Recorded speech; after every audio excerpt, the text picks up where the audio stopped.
My boyfriend said he wanted an open relationship, so I opened it wider than he ever imagined. Dylan and I had been together for 3 years when he brought it up. We were eating takeout Chinese on his couch when he casually mentioned that his coworker Brett was in an open relationship and seemed really happy. Maybe we should try it, he said, not even looking up from his lo mein. You know, explore other people, keep things fresh. I nearly choked on my spring roll. We'd never discussed this, ever. Our relationship was solid, or so I thought. We shared an apartment, had talked about marriage, even looked at engagement rings online last Christmas when his sister got engaged to her college boyfriend after only 2 years together. Are you serious? I asked. He shrugged. I love you, but I'm curious about other experiences. It doesn't mean anything's wrong with us. Brett says it actually strengthened his relationship with Veronica. They're more honest now, more communicative. They both feel more fulfilled. I stared at him, waiting for the punchline. When none came, I felt something cold settle in my stomach, spreading outward like ice water through my veins. So you want to sleep with other people. It's not just about sex, he said quickly, finally looking up from his food with those earnest brown eyes that had convinced me to move in with him 2 years ago. It's about growth, personal exploration, meeting new people, having new experiences.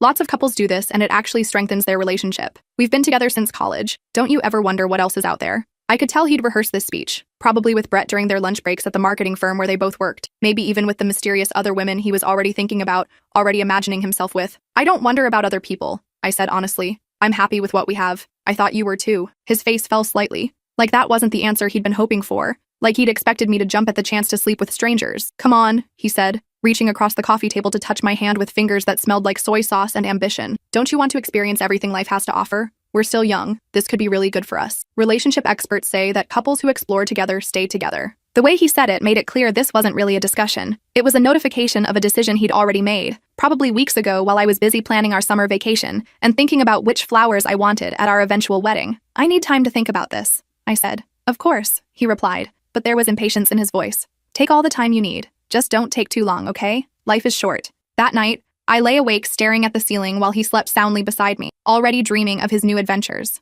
I tried to imagine myself dating other people, kissing other mouths, sharing inside jokes with strangers. The thought made me feel hollow and exhausted, but I also thought about what would happen if I said no. Would he resent me? Would he cheat anyway, just without permission? Would he leave me for someone more adventurous, more willing to embrace his vision of modern love? The next week, he downloaded 3 dating apps, Bumble, Hinge, and something called Field that I'd never heard of but apparently catered to people in open relationships. Within days, he was going on coffee dates, dinner dates, weekend hiking trips to places we'd never been together despite living in the same city for 5 years. He'd come home glowing with the kind of energy I hadn't seen from him in months, telling me about Amanda, the yoga instructor, who could do a perfect headstand and taught him breathing techniques that supposedly increased focus. Or Tiffany from his gym, who was training for a marathon and had convinced him to start running at dawn, something he'd never shown any interest in during our entire relationship. This is amazing, he'd say, practically bouncing on the balls of his feet as he described his latest adventure. I feel so alive, so energized, like I'm discovering parts of myself I never knew existed. You should really try it too. I think you'd love meeting new people.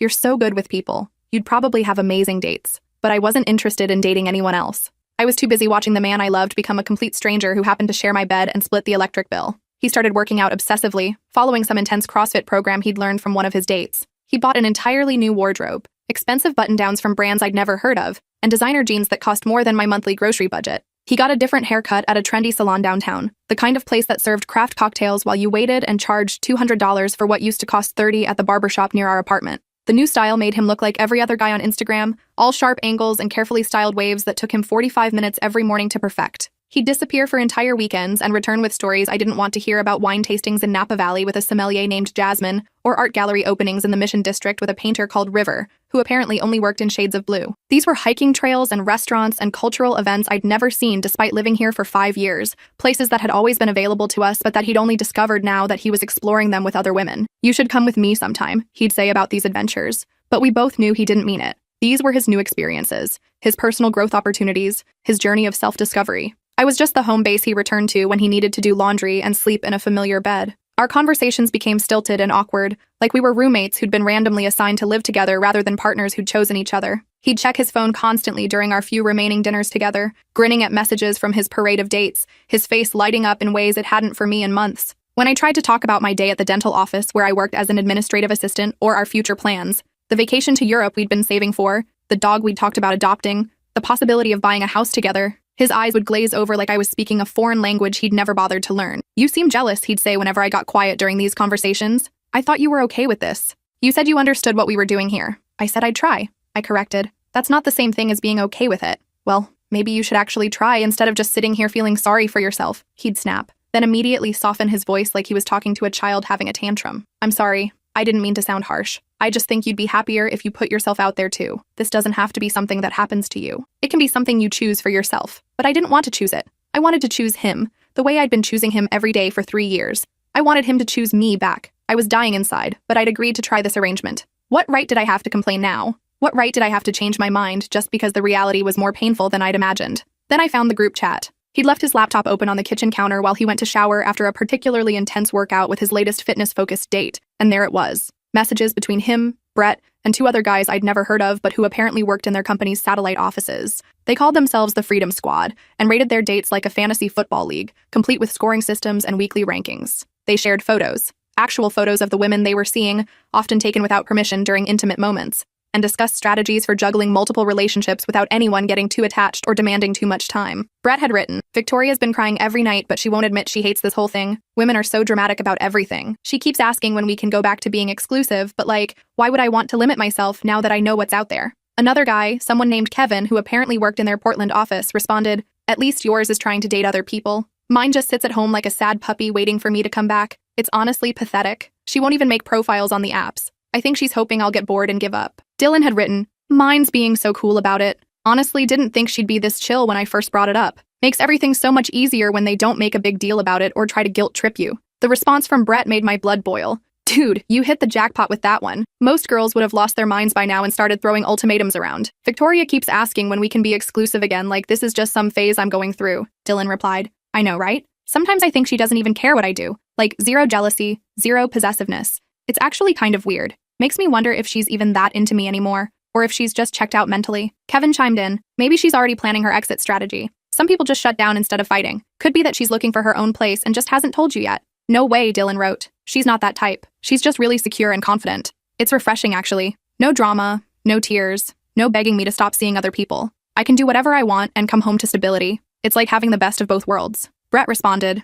that's the dream right there. Freedom to explore plus a guaranteed backup plan. You should wife that girl before she figures out she could do better. The casual cruelty of it took my breath away. That's when I realized he didn't want an open relationship. He wanted permission to cheat while keeping me as his guaranteed backup plan, his safety net, his sure thing. And worse, he was disappointed that I wasn't more upset about it. He wanted the thrill of knowing I was suffering, the ego boost of feeling desired and fought over, but he also wanted the convenience of me not actually complaining about his behavior. I screenshot everything and started planning. But I didn't plan what he expected. The next morning, I told him I'd finally decided to start dating too. His face fell slightly, just for a fraction of a second. So quickly I might have missed it if I hadn't been watching carefully. But he forced his biggest, most supportive smile. That's great, babe. I'm really proud of you for being open-minded about this whole thing. I think you're going to love it. You're so smart and funny and beautiful. You're probably going to have amazing dates. Just promise me you'll be safe, okay? What he didn't know was that I'd already been busy for 2 weeks. Not dating, something much more strategic than that. While he'd been gallivanting around town with his new girlfriends, I'd been reaching out to people from my past.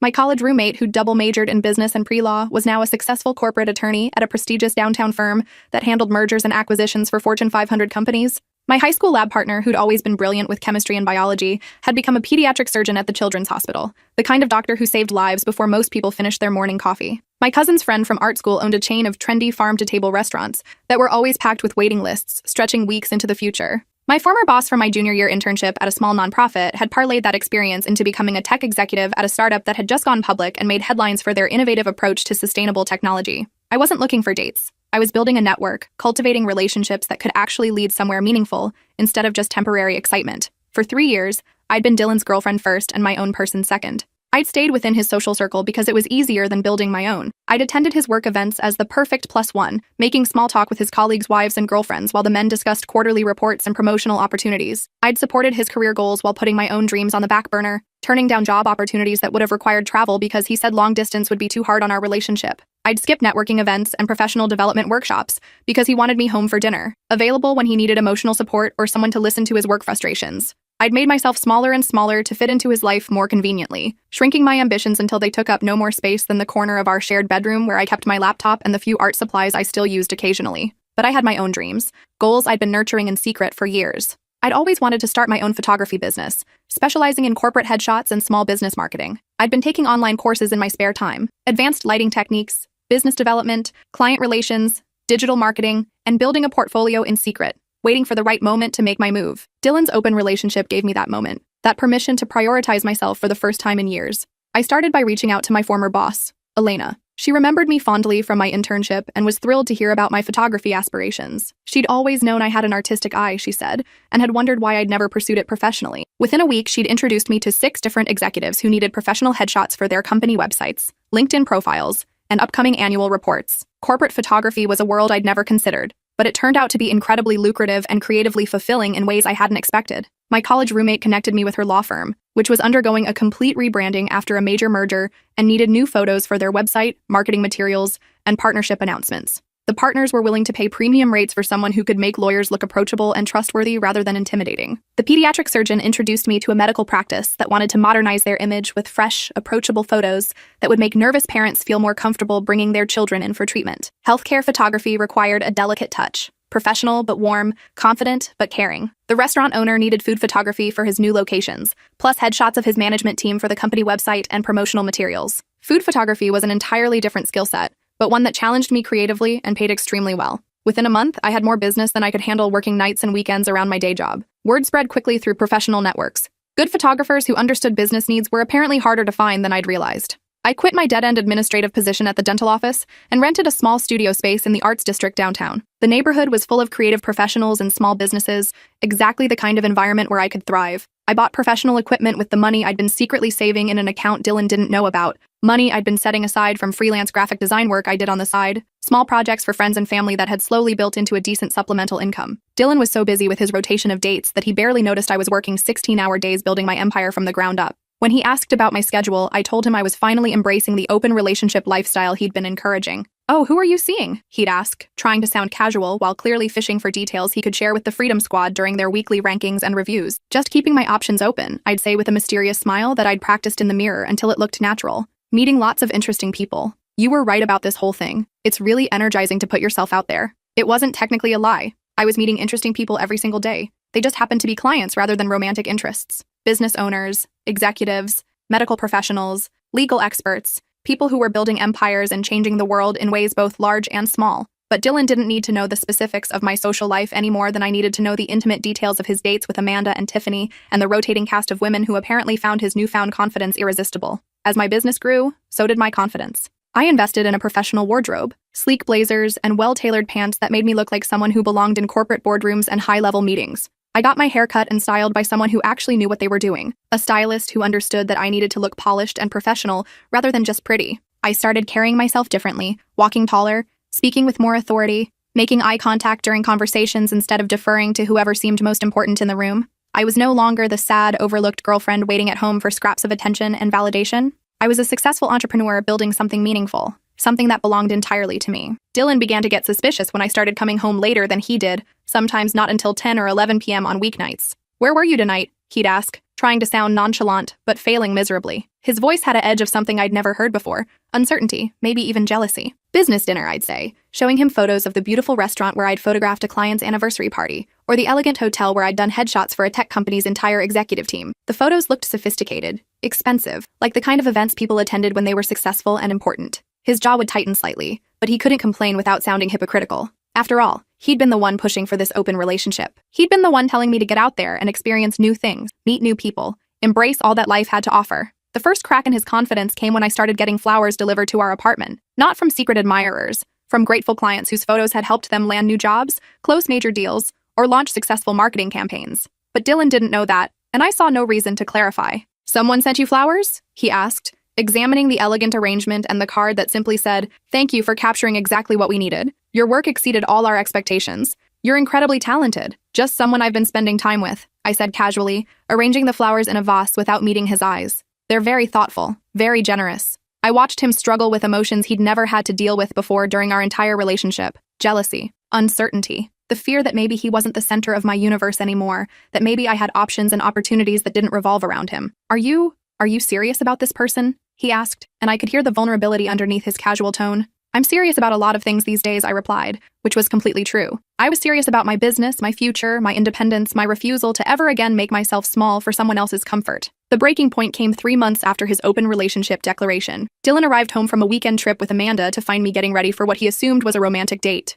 I was wearing a stunning black dress and heels, My makeup professionally done by someone I'd hired for the occasion. My hair styled in an elegant updo that had taken 2 hours to perfect. "You look incredible," he said, and for the first time in months, he seemed to really see me instead of just glancing in my direction while checking his phone. "Where are you going?" "Awards ceremony," I said, checking my reflection one final time in our bedroom mirror and adjusting my diamond earrings, a gift I'd bought for myself with my first major client payment. "What awards ceremony?" "The city's Small Business Association. I'm up for Emerging Photographer of the Year." His face went completely blank, like I just announced I was secretly a CIA operative or had been speaking fluent Mandarin this entire time without mentioning it. "What?" I said, "I'm nominated for Emerging Photographer of the Year. It's a pretty big deal, actually. The ceremony is being covered by the local business journal." "No, I heard that part," he said, his voice rising slightly. "What do you mean, emerging photographer? What photography business?" I smiled sweetly, the same smile I'd been perfecting for client meetings and networking events. "The photography business I started 3 months ago." I thought I mentioned it. "You never mentioned starting a business," he said, his voice getting louder and sharper with each word. "You said you were dating people. You said you were meeting people for dinner and drinks and weekend activities." "I never said I was dating anyone," I corrected calmly. "I said I was meeting interesting people and keeping my options open. I said I was exploring new opportunities and growing as a person, which I have been, just not romantically." The color drained from his face as he processed what I was telling him. "So you've been lying to me this entire time, have I?" I asked, genuinely curious about his logic. "Or have you been making assumptions? Kind of like how you assumed I'd be fine with you rating your dates in a group chat with your friends and discussing our relationship like it was some kind of game." He went very still, the way people do when they realize they've been caught in something they can't talk their way out of. "How did you find out about that?" "You left your laptop open," I said, grabbing my purse and heading for the door. "The same way you found out I wasn't actually dating anyone." Funny how information works when people stop keeping secrets. "Don't wait up," I added over my shoulder. "The after party might run late, and I want to network with some potential clients who'll be there." I won the award that night. The ceremony was held at the city's most prestigious hotel, with over 300 business leaders in attendance. When they called my name, I walked to the stage with confidence I'd never felt before, accepting recognition for work that belonged entirely to me. The local business journal wanted to do a feature story about my rapid rise in the corporate photography world. 3 major corporations reached out about long-term contracts that would guarantee steady income for the next 2 years. A startup founder offered to invest in expanding my business to other cities. My phone buzzed constantly with congratulations from my growing network of professional contacts, people who knew my name, respected my work, and valued what I brought to the table. These were relationships built on mutual benefit and genuine appreciation, not on convenience or fear of being alone. When I got home at 2 a.m., Dylan was waiting up, sitting on our couch with his arms crossed like a disapproving parent who'd caught their teenager sneaking out. "We need to talk," he said in a voice I'd never heard him use before. "About what?" I asked, setting down my award on the coffee table between us. "About this secret life you've been living, about lying to me for months, about making me look like an idiot who doesn't even know what his own girlfriend does for work." I laughed, actually laughed out loud, at the irony of his accusations. "I'm sorry. Are you seriously accusing me of making you look like an idiot? The same person who's been telling his friends that I don't care about his other girlfriends? The same person who's been treating our relationship like a game show where you get to sample different contestants?" His mouth opened and closed like a fish gasping for air. "That's completely different, and you know it." "How is it different?" "Because you agreed to the open relationship. You said you were okay with me dating other people. And you said it was about personal growth and exploration, not about keeping a backup girlfriend while you shopped around for someone better. You said it was about strengthening our relationship, not about rating women like they're fantasy football players." We stared at each other across our living room, 3 years of relationship history hanging in the air between us. This was the first truly honest conversation we'd had in months, maybe years. "I don't understand why you're so angry," he said finally, his voice smaller now, less certain. "You've been dating too. You've been happy. Happier than you've been in years, actually. I've never seen you this confident." "I haven't been dating anyone, Dylan, but you said you were meeting people. You said you were keeping your options open. You've been coming home late, getting flowers, dressing up for events. What was I supposed to think?" "I said I was meeting interesting people," I corrected. "I said I was keeping my options open. I said I was experiencing new things and growing as a person. I never once used the word dating." His brow furrowed as he tried to process this information, tried to reconcile the narrative he'd created in his head with the reality I was presenting. "Then what have you been doing all this time?" "Building a life," I said simply. "While you were playing around with Amanda and Tiffany and whoever else, I was creating something real, something lasting, something that belongs entirely to me and doesn't depend on anyone else's approval or attention." He was quiet for a long moment, and I could see him trying to understand what had happened, how the situation had shifted so completely without him noticing. "So you lied to me," he said finally, grasping for moral high ground he'd lost months ago. "I withheld information," I corrected. "The same way you withheld the fact that you and your friends were treating this like a competition. The same way you withheld the fact that you were disappointed I wasn't more jealous. The same way you withheld the fact that you thought I was pathetic for not dating other people." "I never said you were pathetic," he protested, but his voice lacked conviction. I pulled out my phone and showed him the screenshots I'd taken of the group chat, watching his face go white as he read his own words from my perspective for the first time. "That's not— I didn't mean it like that," he stammered, but we both knew he had meant it exactly like that. "How did you mean it, Dylan?" I asked. Because from where I'm sitting, it looks like you wanted me to suffer just enough to stroke your ego, but not enough to actually inconvenience you or make you feel guilty about what you were doing. He stared at the phone screen, reading through months of conversations where he'd reduced our relationship to entertainment for his friends. Do you even remember the last time you asked me about my day? I continued. About my dreams? My goals? My thoughts about anything that didn't involve you or your dating adventures? He opened his mouth to respond,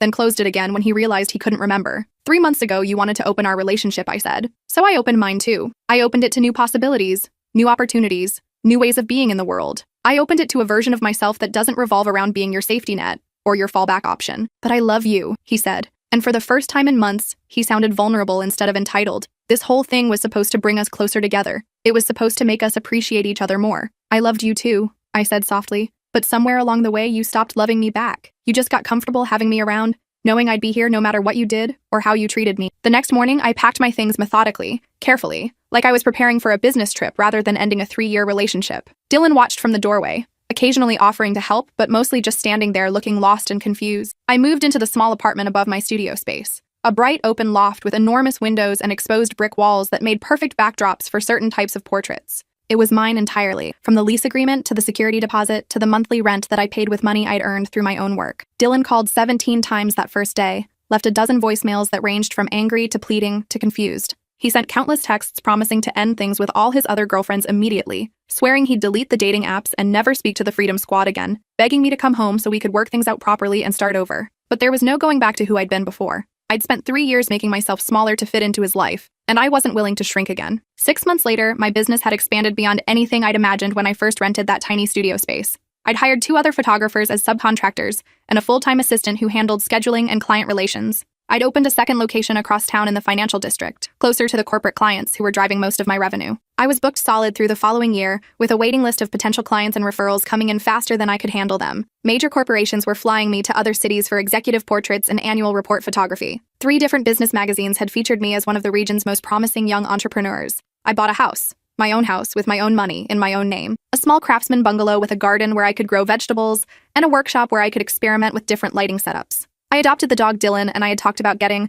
a rescue golden retriever named Murphy, who thought I hung the moon and never made me feel like I was asking for too much attention. I started dating again, but on my own terms, with people who saw me as a complete person rather than a supporting character in their story. Men who asked about my work with genuine interest, who remembered details about my goals and dreams, who understood that I had a life and identity that existed independently of our relationship. Dylan, meanwhile, had been systematically dumped by Amanda, Tiffany, and the rest of his rotation when they realized he was just using them to avoid real intimacy and commitment. It turned out that most women, once they got to know him better, weren't interested in being casual diversions for someone who was emotionally unavailable and treating relationships like a hobby. Brett's girlfriend, Victoria, had finally left him too, taking half his belongings and their 2 cats after discovering that he'd been sharing intimate photos of her with the Freedom Squad without her knowledge or consent. Kevin was back on the dating apps, complaining bitterly that modern women were too demanding and didn't appreciate nice guys who just wanted to have fun. The Freedom Squad group chat had gone silent, its members scattered to their respective corners of loneliness and regret. I heard through mutual friends that Dylan had tried to date seriously after our breakup, but kept sabotaging himself whenever things got too real or too committed. He'd panic at the first sign of genuine intimacy, afraid of being vulnerable or putting himself in a position where someone else could hurt him the way he was starting to realize he'd hurt me. He'd broken up with a woman he claimed to love because she wanted to meet his parents during the holidays. He'd ghosted another one after she left a toothbrush at his place, interpreting it as pressure for commitment he wasn't ready to handle. He couldn't seem to find the balance between independence and partnership, between maintaining his identity and sharing his life with someone else. Last week, he showed up at my studio just as I was locking up for the day, loading equipment into my car after a particularly successful corporate shoot. He looked tired, older somehow, like the confidence that had carried him through his open relationship experiment had been drained away completely. I made a mistake, he said without preamble, standing there in the parking lot behind my studio with his hands shoved deep in his pockets. The biggest mistake of my life. I looked at him standing there in the same expensive clothes he'd bought during his dating spree, now wrinkled and ill-fitting on his thinner frame. The confident swagger he'd developed during his open relationship phase was completely gone, replaced by something that looked like genuine remorse. Which mistake? I asked, loading my camera bag into the trunk of my car. Asking for an open relationship or assuming I'd wait around while you figured out what you really wanted? Both, he said quietly. All of it. I thought the grass would be greener somewhere else. I thought I was missing out on something amazing by being committed to just one person. And were you? I asked, genuinely curious about his answer. He shook his head slowly, like the admission was physically painful. I was just running away. From growing up, from real commitment, from the hard work of building something meaningful with someone I already loved. I studied his face, looking for signs of the man I'd once planned to marry. He was still there, somewhere underneath the regret and self-loathing that seemed to have taken up permanent residence in his features. The open relationship wasn't the problem, Dylan, I said finally, leaning against my car. The disrespect was. The taking me for granted was. The treating me like I was disposable while you sampled other options was the problem. I know that now, he said. I've been in therapy for months trying to understand why I did what I did. Why I threw away the best thing in my life for what turned out to be absolutely nothing. Do you? I asked. Because from where I'm sitting, it seems like you only want me back because your other options didn't work out the way you hoped they would. He was quiet for a long moment, and I appreciated that he was actually considering the question, instead of giving me an automatic denial or trying to say what he thought I wanted to hear. You're probably right, he admitted finally. If Amanda had been willing to be my serious girlfriend instead of just a casual date, if any of them had turned out to be what I thought I was looking for, I probably wouldn't be here right now. I nodded. At least you're being honest now. Can we try again? He asked, and his voice cracked slightly on the words. I'm different now. I'm in therapy twice a week. I understand what I lost. I understand what I threw away like it meant nothing. I considered his question seriously. The man standing in front of my studio wasn't the same person who'd casually suggested we see other people over Chinese takeout 6 months ago. He seemed genuinely remorseful, genuinely changed. He'd clearly done work to understand his own behavior and motivations. But I wasn't the same person either. The woman you fell in love with doesn't exist anymore, I told him. She was someone who made herself small so you could feel big. Someone who put your dreams and goals ahead of her own. Someone who was so afraid of losing you that she'd agree to share you with other people, rather than risk being alone. And who are you now? He asked. I gestured around my thriving business, at the studio space I'd built from nothing, at the car I'd bought with money I'd earned through my own work,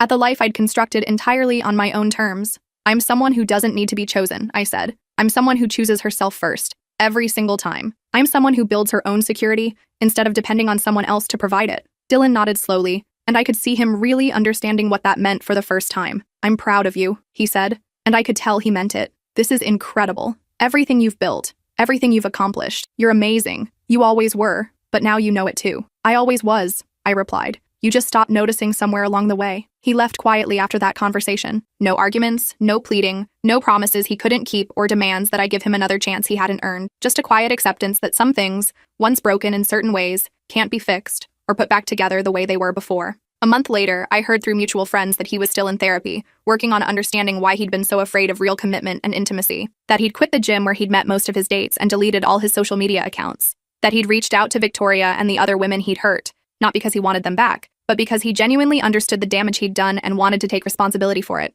I hope he finds what he's looking for. I really do. Everyone deserves a chance to grow, to become better than they were, to learn from their mistakes and build healthier relationships in the future. As for me, I found something better than what I'd lost. I found myself. I found my voice, my purpose, my worth. I found a version of myself that doesn't need external validation to feel complete or worthwhile. I'm seeing someone now, a fellow business owner who understands the demands of building something from scratch. Someone who celebrates my successes instead of feeling threatened by them. Someone who sees my independence as attractive rather than inconvenient. We're taking things slowly, building trust and intimacy at a pace that feels right for both of us. But even if that relationship doesn't work out, I know I'll be fine. Better than fine, actually. I've learned that the most important relationship I'll ever have is the one with myself. And that relationship, the one with myself, is definitely not open. It's committed, exclusive, loyal, and built to last forever. Sometimes Dylan's friends from work come into my studio for professional headshots. They always seem surprised to see how successful I've become, how confident and polished I am now. A few have mentioned that Dylan talks about me sometimes,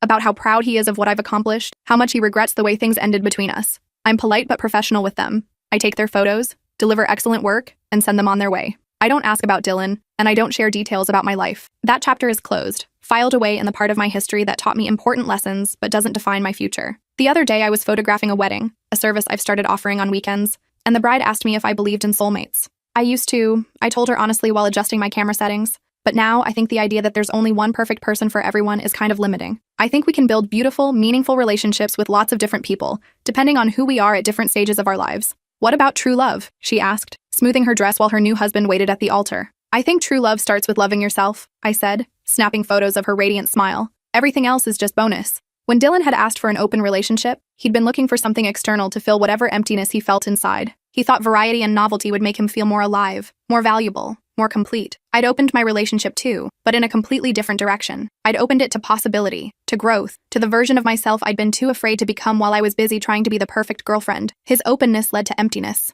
Mine led to abundance. He'd wanted to explore what was out there. I'd discovered what was already inside me, waiting to be unleashed. That turned out to make all the difference.